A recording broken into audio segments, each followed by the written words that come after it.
Bonjour à tous, je vous fais une petite vidéo à la suite de divers échanges que j'ai pu avoir avec certains de mes confrères et également certains abonnés sur le rôle vital des soutiens dans le cadre si particulier des vidéos documentaires sur les armes à feu.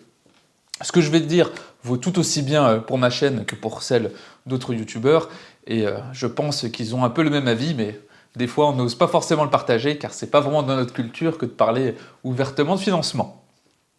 Vous avez sûrement remarqué que dans 99% de mes vidéos, je remercie les soutiens de la chaîne et que je vous invite à les rejoindre. Alors évidemment, c'est pas pour financer une expatriation à Dubaï, mais parce qu'aujourd'hui, c'est la seule manière de produire des vidéos sur l'armement sans avoir à recourir à des changements qui pourraient, je pense, dénaturer le contenu sérieux que j'aime réaliser et qui semble également vous plaire.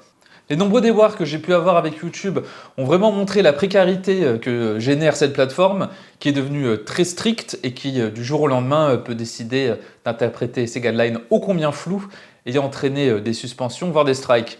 Rajoutons à cela l'algorithme qui ne met pas en avant le contenu lié à l'armement, ainsi que les diverses démonétisations qui, d'ailleurs, sont frustrantes, mais qui ne sont pas le pire par rapport au manque de confiance que j'ai dans la plateforme et qui, je pense, va encore plus resserrer les boulons dans l'avenir. Ça peut être dans quelques mois, dans quelques semaines ou dans quelques années, mais en tout cas, je ne suis pas optimiste sur l'évolution de YouTube. Diverses solutions existent, notamment le recours aux sponsors. J'ai pu le faire de temps en temps, mais pour avoir des sponsors intéressants, il faut réaliser des vidéos à plusieurs centaines de milliers de vues, et ce de manière régulière, et donc bien souvent produire du divertissement très grand public. Or, tirer sur des objets ou faire des explosions, c'est pas vraiment ce qui m'intéresse, ni vous je pense. Et la ligne éditoriale de ma chaîne est volontairement sérieuse, c'est d'ailleurs à mon avis ce qui m'a permis de travailler avec plein de personnes et entreprises qui me permettent de filmer des pièces très rares ou inconnues.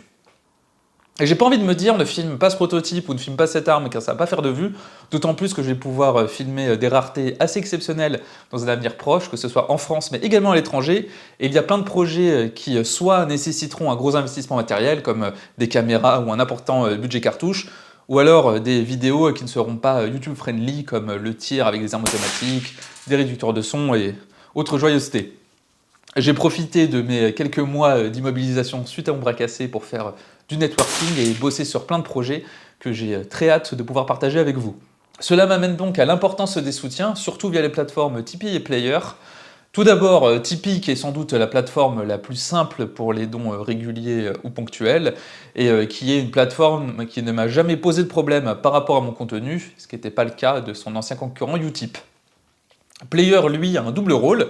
Comme pour Tipeee, c'est un moyen de soutenir financièrement la chaîne de manière mensuelle, mais c'est également le backup de toutes mes vidéos, et c'est ici que je mets ou je mettrai les choses qui ne passeront pas sur YouTube.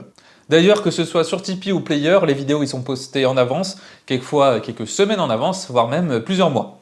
Je sais qu'on va me parler d'Odyssey ou de Rumble, mais la réalité est que l'audience est sur YouTube, qui de fait est dans une position dominante, et dans un certain sens c'est normal. Le service de Google fonctionne bien, même très bien, et quasiment tous les genres sont présents sur YouTube, et 99,9% des gens ne se déplaceront pas ailleurs, ce qui est malheureusement normal. Quitter YouTube, en fait, c'est tout simplement disparaître d'Internet, ou alors c'est s'ostraciser avec une petite communauté, mais alors on revient à l'objectif initial de ma chaîne, qui a vocation à être public. Enfin, je vais devancer, je pense, d'autres questions en commentaire, et après, promis, je vais arrêter, car je pensais pas que cette vidéo serait aussi longue. Alors on va sûrement me poser la question si ces soucis sont uniquement parce que je suis en France et non aux USA. Alors non, c'est la même chose partout dans le monde. Les règles sont floues et les décisions de strike ou de démonétisation sont faites selon l'humeur de la personne qui fait les reviews.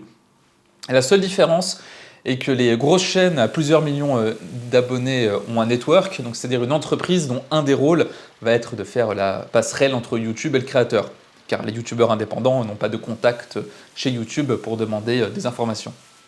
En tout cas, j'espère que cette vidéo vous aura permis d'y voir plus clair sur le fonctionnement de ma chaîne et la situation si particulière du milieu des armes à feu. Et encore là, je ne parle que des règles YouTube, mais je pense que c'est plus difficile à gérer, car la législation a au moins le mérite d'être claire et qu'on a des questions, il y a des gens pour y répondre. Pour ceux qui ne peuvent pas soutenir la chaîne, il n'y a pas de problème. Moi-même, je ne peux pas être le tipeur de toutes les chaînes que je suis. Je vous invite alors à partager les vidéos, à faire des commentaires, ce qui permettra de faire découvrir mon travail à plus de gens et de faire monter la chaîne malgré l'algorithme. Et à ceux qui me soutiennent déjà ou qui rejoindront le Tipeee ou le Player, merci infiniment. Sur ce, on se dit à bientôt pour une prochaine vidéo. Cette chaise fait vraiment beaucoup trop de bruit, il faut que je la répare.